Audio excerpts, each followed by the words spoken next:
एक बार देवऋषि नारद भगवान नारायण से मिलने गोलोक धाम जा रहे थे। तो पृथ्वीलोक में उनकी एक भक्त से मुलाकात हुई जो इमली के पेड़ के नीचे बैठा था। उसने भगवान देवऋषि नारद को प्रणाम किया और कहा, नारद जी, आप तो भगवान नारायण के घनिष्ठ हैं, आपके ऊपर उनकी विशेष कृपा है। जब आप उनसे अब की बार मुलाकात करें तो आप उनसे पूछना कि क्या कभी मुझे दर्शन होंगे। देवऋषि नारद जब गोलोक पहुँचे, उन्होंने भगवान नारायण से चर्चा की कि भगवान, एक इमली के पेड़ के नीचे एक भक्त आपका नाम का निरंतर जाप करता है, क्या उसे कभी दर्शन होंगे। भगवान मुस्कुराए और बोले कि उसे तो अभी बहुत समय लगेगा। नारद जी ने पूछा, प्रभु कितना समय लगेगा। तो भगवान नारायण ने कहा कि इमली के पेड़ में जितने पत्ते हैं उसके इतने जन्म होंगे। ये बात सुन के नारायण जी की बात सुन के नारद जी बहुत हतोत्साहित हुए। दुखी मन से वो जब पृथ्वीलोक से गुजर रहे थे तो उस भक्त से बिना बात करे सीधे जा रहे थे। तो उस भक्त ने रोका, भगवान देवऋषि नारद, क्या आप मेरी बात का जवाब नहीं देंगे।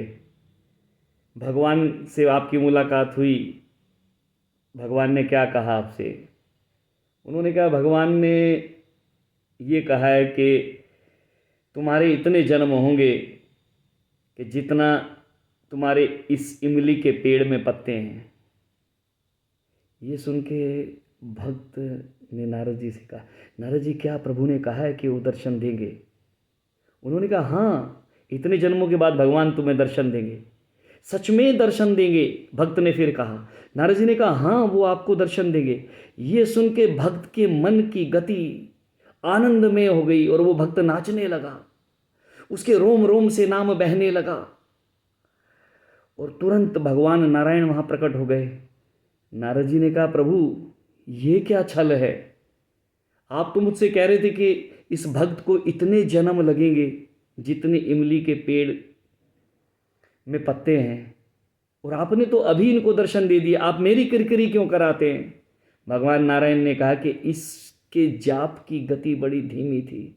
जिस वक्त मेरी तुमसे बातचीत हुई तो इस व्यक्ति को उतने ही जन्म लगने थे जितने इमली के पेड़ में पत्ते हैं, लेकिन तुम्हारी बात सुनकर, इस बात का आश्वासन पाकर के भगवान के दर्शन होंगे, इसके नाम की गति इतनी अद्भुत, इतनी तीव्र हुई कि उसके रोम रोम से मेरा नाम बहने लगा और उसकी जो पूर्ति होनी थी वो इसी क्षण हो गई और मुझे इसे दर्शन देने पड़े।